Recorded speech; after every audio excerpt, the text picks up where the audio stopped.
సంక్రాంతి సంబరాల్లో చివరి ఉత్సవం కనుమ. మొదటి 2 రోజులు భోగి మంటలు, పిండి వంటలు, గాలిపటాలతో సందడి చేస్తే మూడో రోజు మాత్రం మనకు అన్నం పెట్టే రైతుకు చేదోడు వాదోడుగా నిలిచే పశువులే ప్రత్యేకం. ఆరుగాలం కష్టపడ్డ పశువులను ఆ రోజు సంతోషంగా చూసుకోవడమే కాదు, దేవతల్లా పూజిస్తారు కూడా.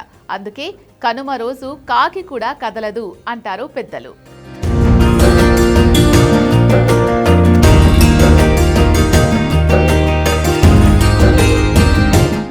భోగి, సంక్రాంతి మనుషుల పండుగలైతే కనుమ మాత్రం పశువుల పండుగ. యంత్రాలు లేని కాలంలో వ్యవసాయానికి పశువులే ఆధారం. పాలు, పెరుగుని ఇచ్చి పోషించేది ఆవులే. అందుకే ఆరుగాలం తనతో పాటు కష్టపడి పంట ఇంటికి రావడంలో కీలక పాత్ర పోషించిన ఆ మూగజీవాలకు రైతు చెప్పుకునే కృతజ్ఞతే ఈ కనుమ పండుగ.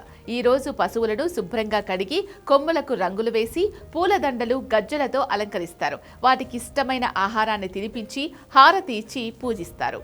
కనుమ పండుగకు శ్రీకృష్ణుడికి విడదీయరాని బంధం ఉంది.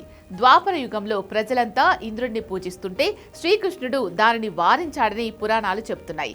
కంటికి కనిపించని ఇంద్రుడి కన్నా మనకు పాలిచ్చే గోవులను, నీడనిచ్చే కొండలను పూజించడం మిన్న అని కృష్ణుడు చెప్పాడట. అప్పుడు కృష్ణుడి సూచన మేరకు గోకులమంతా గోవులను, గోవర్ధనగిరిని పూజించారు. అదే సంప్రదాయం నేటికి కనుమ రూపంలో కొనసాగుతోందని చెప్తారు పెద్దలు. అంటే ప్రకృతిని, పశు సంపదను గౌరవించడమే ఈ పండుగ అసలు ఉద్దేశం. తెలుగు రాష్ట్రాల్లో కనుమ రోజున వ్యవసాయ పనులకు సెలవు ప్రకటిస్తారు. ఈ రోజు ప్రయాణాలు చేయడం అరిష్టమని భావిస్తారు. కనుమ నాడు కాకి కూడా కదలదు అనే సామెత ఇందుకే వచ్చింది. మరో విశేషం ఏంటంటే కనుమ మరుసటి రోజును ముక్కనుమ అంటారు. శాకాహారంతో దేవుణ్ణి పూజించిన వారు ముక్కనుమ నాడు మాంసాహారం వండుకొని విందు చేసుకుంటారు. అలాగే గ్రామాల్లో ఎడ్ల పందాలు, బండలాగుడు పోటీలు నిర్వహించి తమ పశువుల బలాన్ని ప్రదర్శించడం ఆనవాయితీ.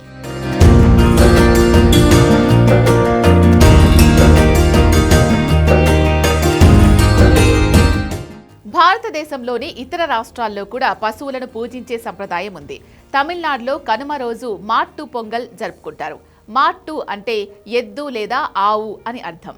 ప్రపంచ ప్రఖ్యాతిగాంచిన జల్లికట్టు, ఎద్దుల పోటీలు ఈ రోజే మొదలవుతాయి. కర్ణాటకలో కూడా సంక్రాంతి రోజున పశువులను అగ్ని మీదుగా దాటించే సంప్రదాయం ఉంది. ఇది పశువులకు కీడు తొలగిస్తుందని వారి నమ్మకం. అస్సాంలో భోగాలి బిహు ఉత్సవాల్లో భాగంగా పశువుల మధ్య పోటీలు నిర్వహిస్తారు. కనుమ పూర్తిగా వ్యవసాయం, ప్రకృతి ఆరాధనకు సంబంధించిన పండుగ. ఇది హిందూ సంప్రదాయంలో భాగమే అయినప్పటికీ గ్రామాల్లో రైతులందరూ కుల మతాలకు అతీతంగా తమ పశువులను పూజించుకునే పండుగే కనుమ.